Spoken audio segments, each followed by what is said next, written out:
Hi, I'm Jamie from the Bead Gallery. And I'm Michelle. And today we are going to tell you a little bit about this necklace. This is one that Michelle did a little whiles back called the Easy Chain Multi-Strand Necklace because it's easy and it's made with chain and it's multi-strand. And so she made a super simple video on how to do this, and we're going to show you a new design. So, variation. Yes, it's a variation. Okay, so this is the trash can finding that we love.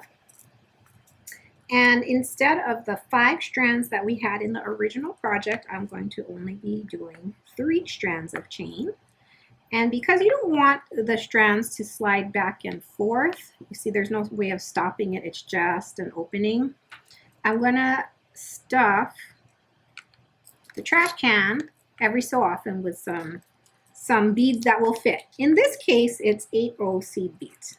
And they can be any color, they can be anything, as long as it can't fall out of the slit, you're in business. So we could probably use even like 11. So what you do is you're gonna put your first piece of chain in there and then slide it down like this. And then we're gonna put the seed bead in there.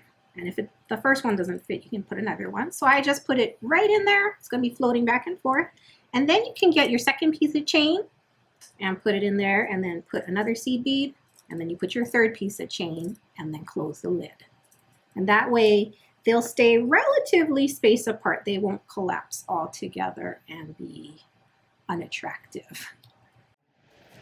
So now I have the necklace on, and it has 2 focal beads here that are about 12 millimeters. 12 millimeters. And what I like about having a big Tahitian pearl like this right here is that it's very eye-catching. But if we make a shorter necklace like Michelle's doing right now, then I'd like to point out that you do not want to choke it up and have 2 big balls sticking out of the side of your neck, because it has that Frankenstein look with like something growing out of your neck. You want to put a smaller bead. So Michelle has picked a smaller check lamp bead, and she made it look super fancy. Can you show them your super fancy bead? I did a herringbone wrap around this bead right here. I chose to do that because the bead is kind of light in color and it might get lost on your neck. Oh, yeah, next yeah, to yeah. all the antique color. That's a nice pieces. frame. Yeah, it frames the bead really nicely. So I finished this component here. We did have a herringbone class just recently. Yes. Okay, the herringbone. I think it's really, really beautiful.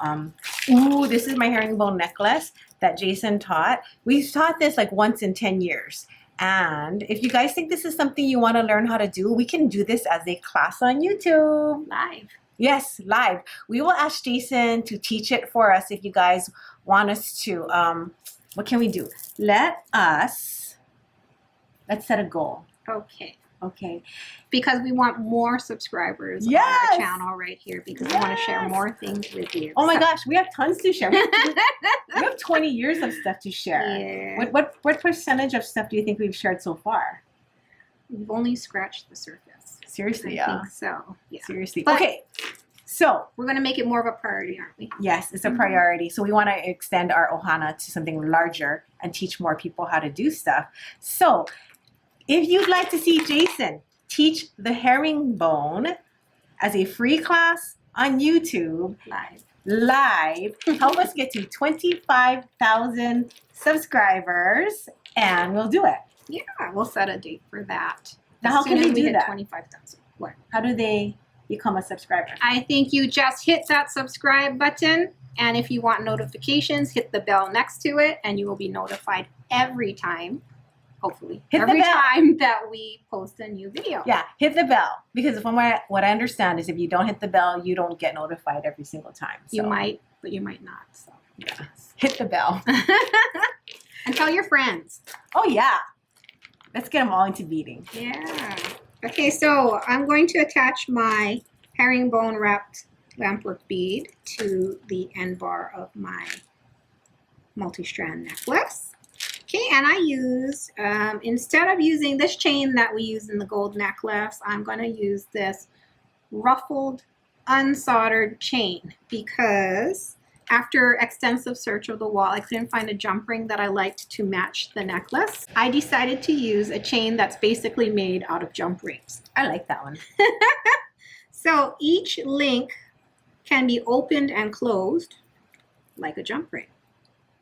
So you know what's good about that is if you're working on a project and you're not sure about length, you can adjust the length by opening and closing jump rings. You can add easily, take off easily. You don't have to cut your chain. You don't have to resize it. Oh, if you're giving a gift to someone and you want to just fit it to them right in person, you can just be like, here, hold on. I can make it longer or shorter for you right here. Unsoldered chain is like a gift from the gods.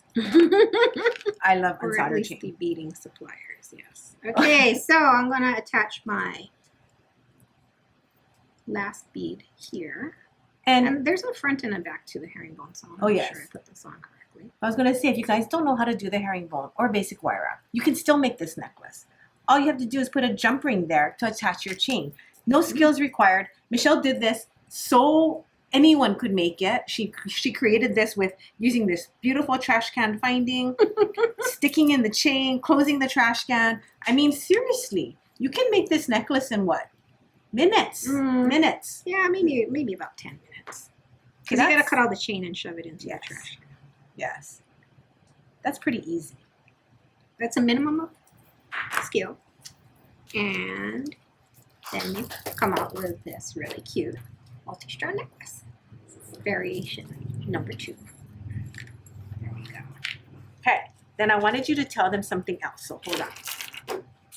You can push the camera here. And I wanted her just to give a quickie as to why the trash can works so well. We like this trash can finding here because all it is there's just an opening all the way across. And so you can put in your pieces of chain, and as long as whatever you put in there is larger than the opening, it will never fall off. And so you can stuff as many things as you want in there, close the lid, and then you have a multi-strand piece where the strands stay relatively separated, which is usually a look that you want. Other things that you can use to make multi-strand pieces that don't have the same benefits is like a multi-strand end bar like this, but then you have to finish off every single loop nicely, so you have to figure out how to connect either your bits of chain or your thread and make it finished off nicely without a lot of messy ends. And that's why I like how you stuff the 8 O's in there. Yes. Because then you can make it a 2-strander with you that. could, yeah, you could.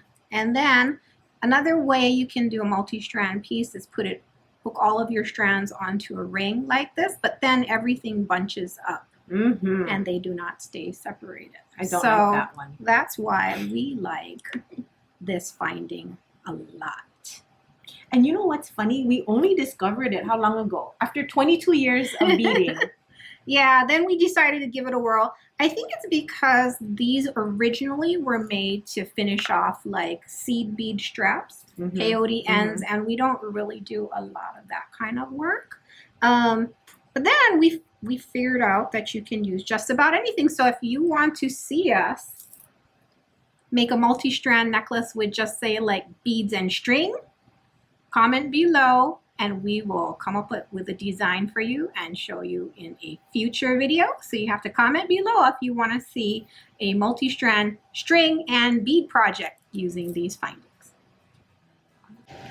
So I'm kind of excited because I want to stick in skinny string into this finding and see if that's going to work so that we can do like lots of beads, lots of small beads. Yeah, you can even probably do some kind of braiding or some kind of fluffy looking like bohemian style necklace, or we can try using some Chinese knotting cord because the knots on the end are kind of large.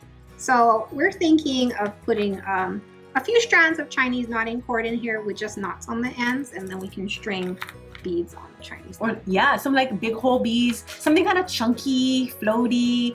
That would be super cool too. So if you want to see us give it a whirl, we can do 2 things. We can do a testy type video where we're like, maybe it'll work, maybe it won't. That's a good title for our new series. Maybe it'll work, maybe it won't. It might. It might. But we'll make it work in the Yes, end. we will. Because that's what we want to teach you, that anything is possible. A lot of times, if you can just combine techniques or think outside of the box, that's what we love to do, is problem solve. And we want to teach you how to do that too. So Yes. if you want to problem solve with us, please like and subscribe and Hit the bell. hit the bell. What? Yeah, hit the bell. Okay. Hit the bell. Thank you. Thank you. Aloha. And we'll see you guys later.